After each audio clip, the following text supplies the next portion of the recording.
Assalamualaikum warahmatullahi wabarakatuh. Buat pelajar-pelajar 4Z, saya doakan semuanya berada di kalangan sihat sejahtera dan jangan lupa stay at home, stay safe.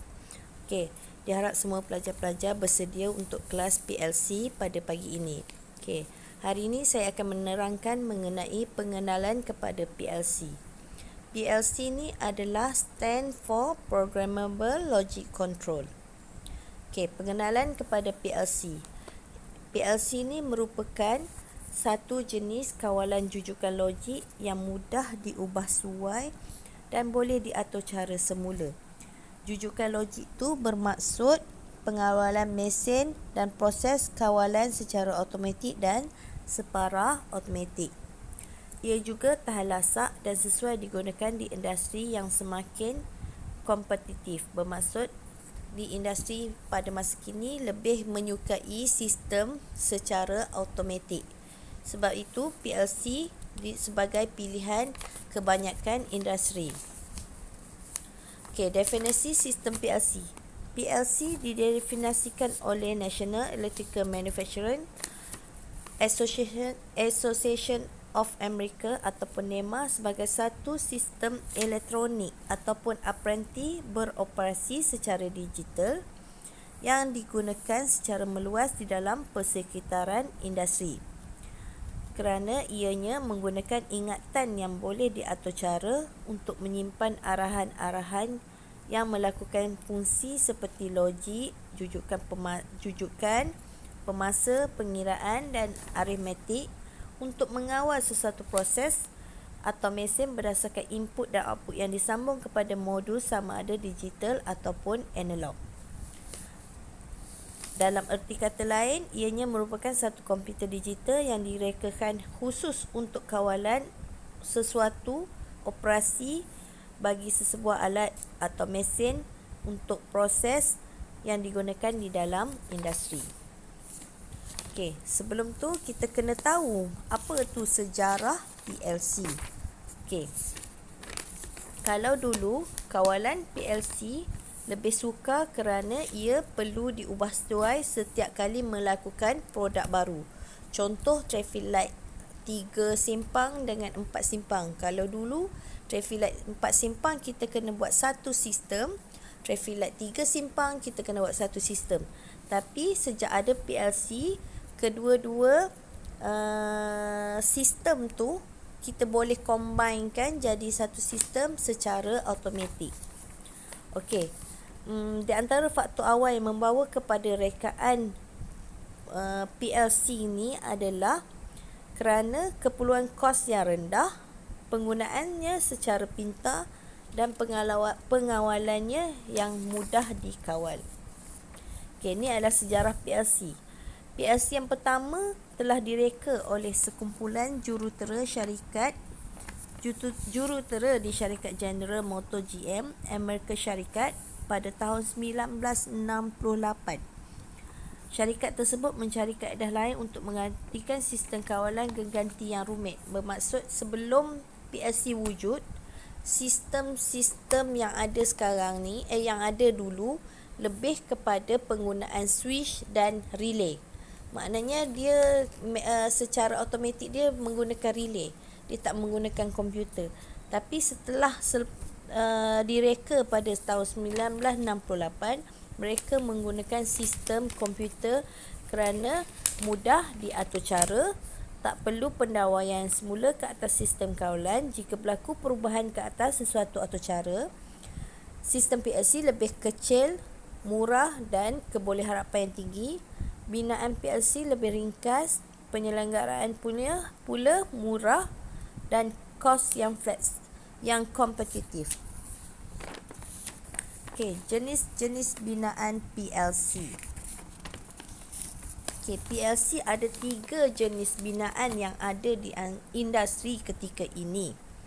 Okey, antara pengeluar PLC utama ketika ini adalah Omron, Allen-Bradley, Mitsubishi, Nice, Siemens, Toshiba dan sebagainya. Berikut adalah jenis-jenis PLC yang biasa digunakan di industri. Kita ada 3 jenis binaan yang ada di industri ketika ini, iaitu compact PLC, modular PLC dan plug-in card PLC. Okey, ni adalah gambar rajah compact PLC. Compact PLC ni ada di bengkel TPM yang kita akan gunakan nanti, iaitu CP1E. Pengeluar dia daripada Omron. Okey, modular PLC ni biasa dalam kilang-kilang lah. PLC plug-in pun sama di dalam kilang-kilang, kerana modular PLC dan plug-in PLC ni dia lebih input output dia lebih besar, jadi penggunaan dia lebih banyak, jadi pengawalan dia lebih banyak, kita boleh kontrol lagi banyak lah. Biasa kalau compact PLC ni kita guna untuk industri-industri kecil sahaja. Okey, compact PLC tu bermaksud I/O nya tidak boleh lagi ditambah, maksudnya input output dia terhad lah kalau compact PLC ni. Okey, modular PLC pula terdiri daripada unit-unit komponen berbeza dan boleh ditambah. Dan PLC plug-in card terdiri daripada kad-kad yang boleh ditambah atau dikeluarkan. Kad-kad yang ditambah tu maksudnya kita boleh tambah input output yang lebih besar. Contoh, kalau yang compact PLC tu input output dia terhad, ada berapa je kan, dalam 10 ke berapa, saya tak pasti, tapi lebih kurang macam tu lah.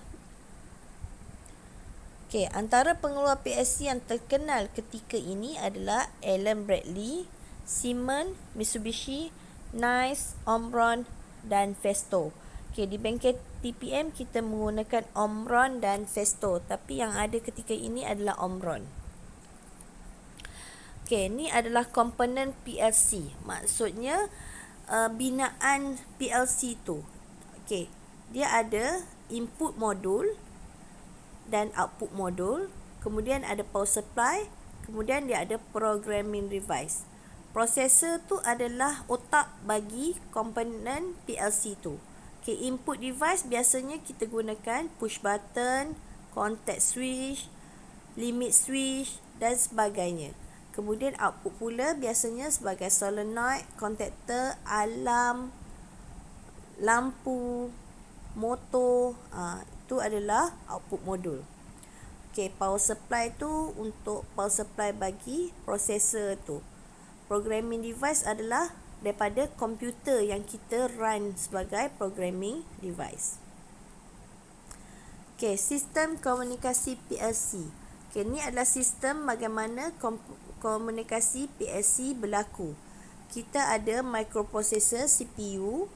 Microprocessor tu adalah komputer yang kita nak programkan. Kemudian dalam model PLC tu kita ada ROM, RAM, input dan output. Mereka ini berfungsi melalui data bus dan control bus serta address bus untuk bekerjasama untuk mengendalikan sistem PLC. Okey, unit pemprosesan pusat. Unit ini merupakan unit yang penting dalam binaan sesebuah PLC. Di dalam unit ini terdapat satu chip data terkamer, iaitu chip microprocessor yang mengawal keseluruhan proses operasi kawalan PLC. Maksudnya unit pemprosesan pusat ni adalah otak bagi sistem PLC. Kita masukkan data program, kita type program yang kita buat, kemudian unit prosesor ini akan berfikir sama ada benda tu arahan tu daripada input, macam mana nak keluar ke output. Contoh daripada input kita programkan switch untuk buat traffic light, kemudian output dia adalah lampu lah kan. So proses ni lah yang menerima data dan menghantar data kepada input dan output. Okey, ia melakukan ataupun menjalankan arahan yang telah diprogramkan di dalam memori. Microprocessor mengandungi unit arithmetic. Arithmetic tu maksudnya kerja-kerja arithmetic, tambah, tolak, bahagi dan sebagainya. Okey, unit kawalan dan beberapa bilangan unit ingatan dikenali sebagai pendaftar. Okey, dalam sistem pemprosesan ini adalah ia mempunyai sistem komunikasi. Okey, Macam mana sistem perprosesan ini untuk mendapatkan data input dan output? Ianya bekerjasama dengan komunikasi dengan bus sistem yang membawa maklumat daripada CPU ke I/O dan sebaliknya.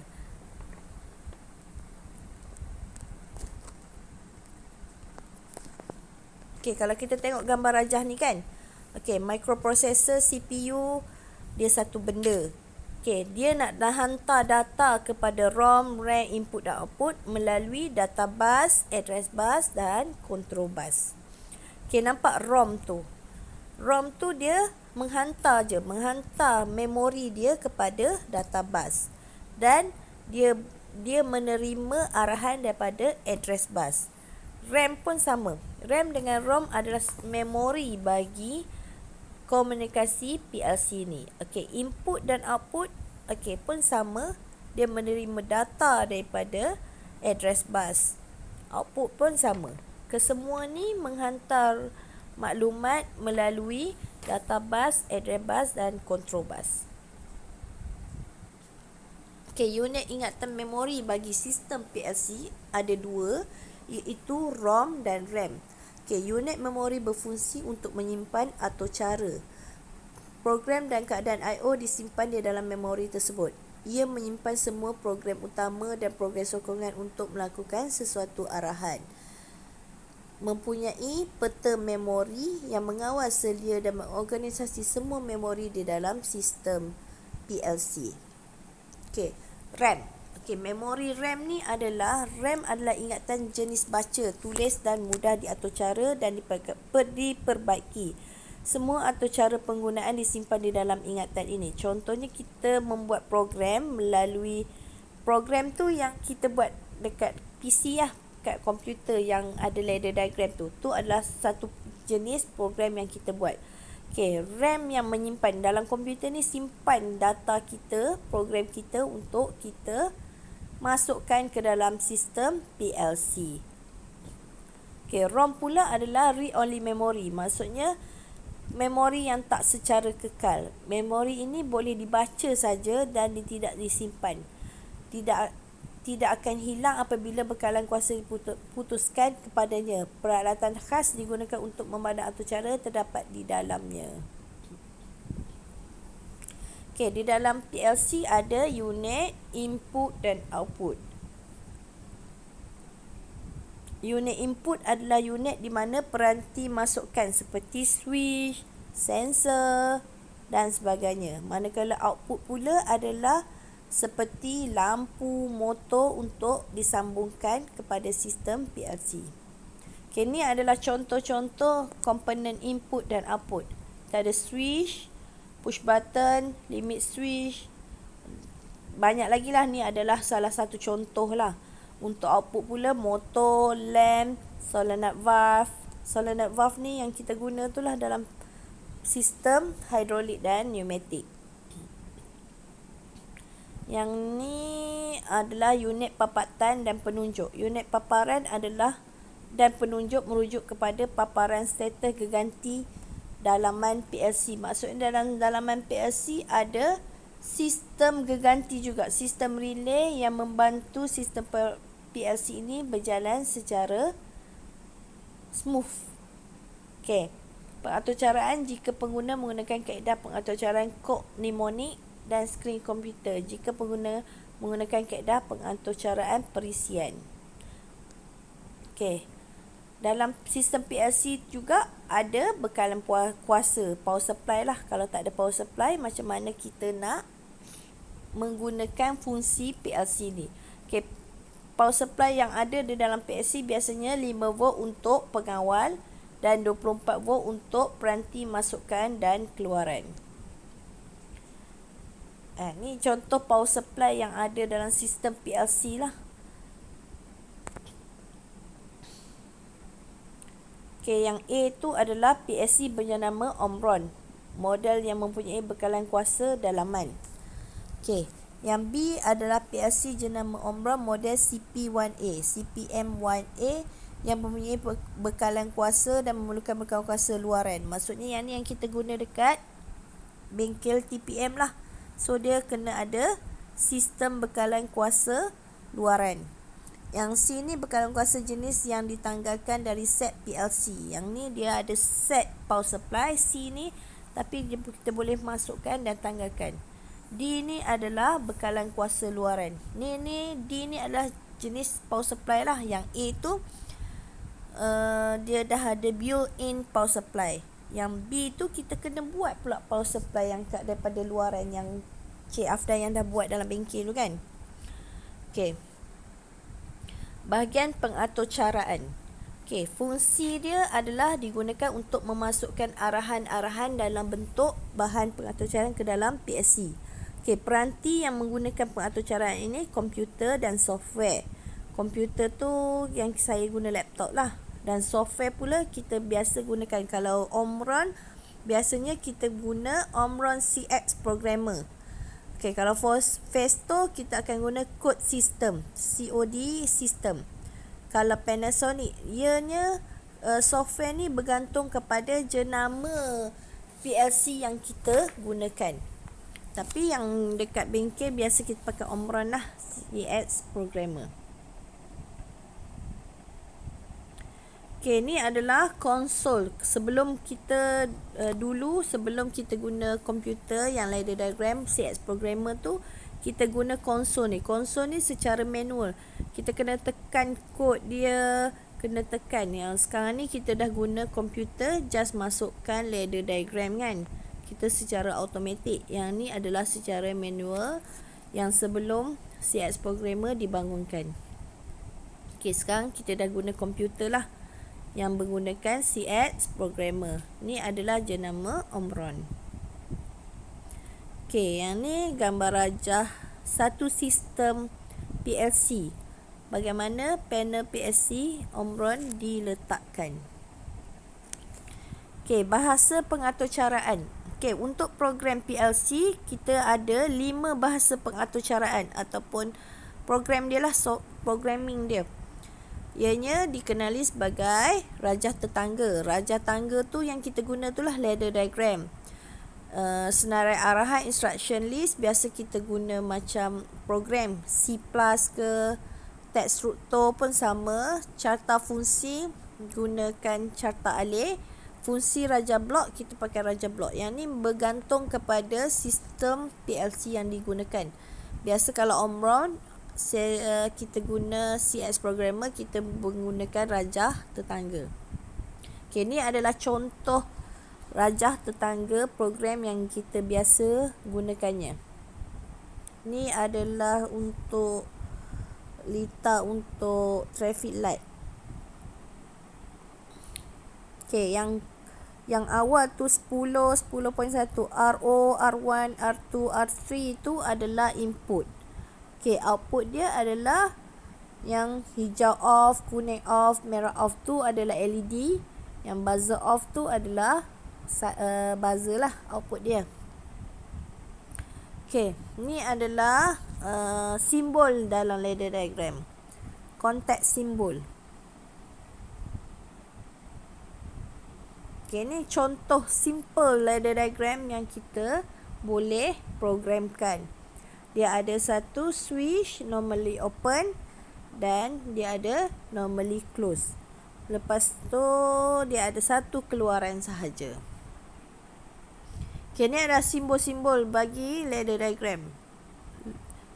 Kod dia LD. LD tu biasa adalah load. N tu adalah arahan menggunakan lita secara siri. O tu adalah lita secara selari, ataupun N tu adalah siri circuit. O tu kita guna parallel circuit. Not tu arahan yang menyongsang sesuatu masukan. Out pula adalah arahan menunjukkan keluaran bagi setiap anak tangga dalam rajah tangga. N adalah arahan bagi menamatkan satu aturcara. N tu maksudnya end process lah. Okay, ni adalah contoh program yang jenis arahan ataupun instruction list. Yang kita guna sebelum ni adalah yang kita biasa guna dekat bengkel adalah jenis ladder diagram. Ni adalah ladder diagram. Ni adalah ladder diagram. Ini adalah jenis tetangga. Okey, ni adalah jenis instruction list. Okey, yang ni adalah jenis sequential function. Maksudnya kita masukkan flowchart punya fungsi itu, lepas tu kita programkan. Ni bergantung kepada sistem PLC yang gunakan lah. Kalau Omron kita pakai ladder diagram tu lah. Yang ni pun sama. Yang ni lebih kepada program Arduino ke. Okey, kita pakai ni. Ni kita panggil program C+. Ataupun bahasa language C. Okey, yang ni fungsi blok. Fungsi blok ni kita masukkan je fungsi blok switch. Yang ni lebih mudah lah. Yang ni saya tak pasti PLC jenis yang mana, pengeluar yang mana. Tak silap saya yang ni Siemens ke apa. Nanti saya semak balik.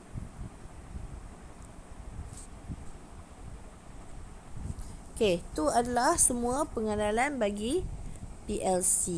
Okey, diharap semua pelajar faham. Jika tak faham, boleh bertanya dalam grup. Diharapkan selepas ini pelajar-pelajar dapat menjawab soalan kuis yang akan saya buat sebentar lagi. Okey, terima kasih semua. Selamat mentelaah nota yang saya bagi ini. Sekian, terima kasih.